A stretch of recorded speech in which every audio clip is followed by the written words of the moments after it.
much for coming back to the channel. This is the 36th week pregnancy update. I cannot believe we're only 4 weeks away, and actually we may be even shorter than that. So we started the week with a doctor's appointment and our normal NST, and everything was fine. The baby was moving very well, kicking the monitors as always, and the doctor said I had no dilation, so no signs of labor. And we did talk about induction, so I'm definitely getting induced at 39 weeks because of my gestational diabetes.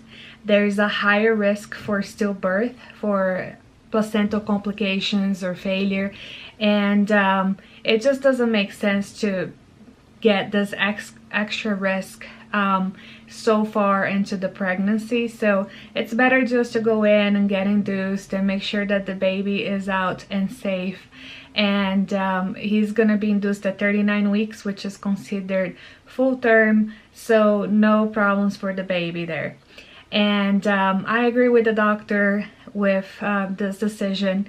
Of course, I would love to go into labor naturally, but whatever is safer for the baby is what we're going for. So if he has to be delivered a week before his due date, then so be it. So that was what happened about Tuesday in the week, and later in the week we got really busy. We were cleaning the house and doing some other errands, and I didn't really notice any kind of movement change until the later in the week because I was so busy. And when the weekend arrived, I started getting a little bit worried because the baby just wasn't moving as much as he usually does. He was still moving, but he wasn't moving as much as he usually does. And so I started getting really worried. Finally, on Sunday, I decided to call the doctor and see if there was anything I could do at home, or if I needed to go to the hospital. And he recommended that I go into the hospital for an NST, which is a non-stress test if you're just joining in, and where they put the monitors and listen to the baby's heartbeat.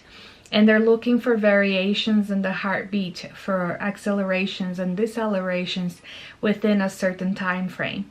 And so we went in, we went to the triage room. A nurse hooked me up on the monitors, and they listened to the heartbeat for about 45 minutes and also had me count the kicks or any movements that the baby had on the machine. So they had a little button that I had to press every time I felt movement. And they gave me some sugary drinks trying to get the baby to move more, which probably spiked up my blood sugar a lot because I felt like I was crashing a little bit on my energy level, and that's usually what happens when I have too much sugar.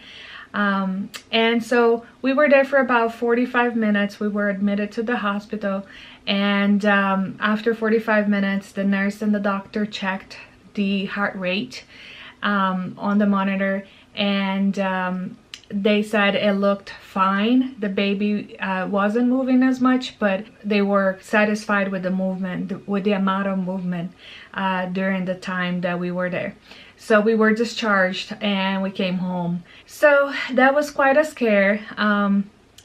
I realize now that I'm never gonna stop worrying about this baby. You know, it's gonna be, what about birth and what about his health from then on, and you know, until he's like my age probably or more. So Mom, I get it. I get what you were so worried about with all of us. And you know, I guess it's just welcome to motherhood. It's a worry one after the other. That was the event that happened this week that made it unusual. And from now on I have weekly doctor's appointments, and they're just going to be checking for dilation.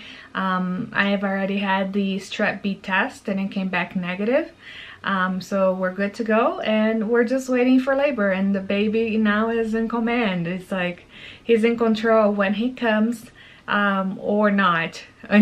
So he has an eviction notice at 39 weeks. Besides that, I mentioned we were really busy during the week, and we were doing a lot of meals for preparation for the baby that we are freezing. And so we had this huge shopping list and trip to go to Costco and buy bulk items, and then, you know, I was bulk freezing them with different ingredients, so it's only a matter of thawing the food when we need it, and then throw it in the crock pot or in the oven, and dinner should be good. I don't foresee having a whole lot of time to make fresh cooked meals while I'm breastfeeding at least in the first 2 months, just so, you know, we're getting used to this new routine and this new baby. So my mom thankfully is gonna be here for a month, and then my in-laws come, so we'll have people in the house for at least the first month of this baby's life to help out. But it's good to know that when they leave, I'll have some meals that are gonna be low carb, and that we can just throw it, you know, together very easily. So if this works out, and I'm gonna link the recipes below that I used. I haven't tried any of them, and I actually made some myself, but I haven't written it down, so I can't share those with you, sorry. But if this system actually works out, I can see myself doing this on a regular basis, just to make sure that we always have meals that are, you know, ready to go, or that are not gonna take that much time to prepare for at least the first 6 months of the baby's life. So we'll see how it goes, but I'm optimistic. It seemed like it saved me a ton of time, especially when you're doing the same meal like 3 times and freezing it, and it's all raw ingredients, so there's no cooking required. It's just prep and then freeze, and then the cooking will come later when we take it out of the freezer. So our freezer's packed. Thankfully we have an extra one in the garage, so our freezer's packed. There's meals for at least a month. So that was what's going on this week. And then the other thing that also happened was, because of our scare with the hospital, we decided to finish packing our hospital bags. So we are done with that. So the other thing that happened this week was I had my last book club meeting before the baby comes, and I joined a neighborhood book club that I would highly encourage anybody that is trying to read more and to make more friends. So I joined this monthly book club. It's all women, and they all live around me, and we became very good friends. And the ladies at the book club threw a little baby shower, a mini baby shower, for me and another friend that is pregnant, and it was very nice. I really appreciate everything, ladies, so thank you. So for symptoms, I'm not having a whole lot new symptoms other than the ones I mentioned last week. So the contractions are really getting really strong, and they're coming in with some cramps, so badly sometimes at night that I will have to wake up, get out of bed, and walk around and do breathing exercises, and just, you know, it goes on for quite a bit of time. And I was getting a little worried because those are like menstrual cramps and last time I had that, it was a UTI. And then I mentioned last video that I was also suffering from some constipation, and you know, the cramps sometimes were an indication of bowel movement. So I talked to the doctor about it, and she said that at the end of the pregnancy, some women can start experiencing cramps with intense contractions, and that's all part of getting you ready for labor. So this specific doctor actually had that happen to her with all her 3 kids.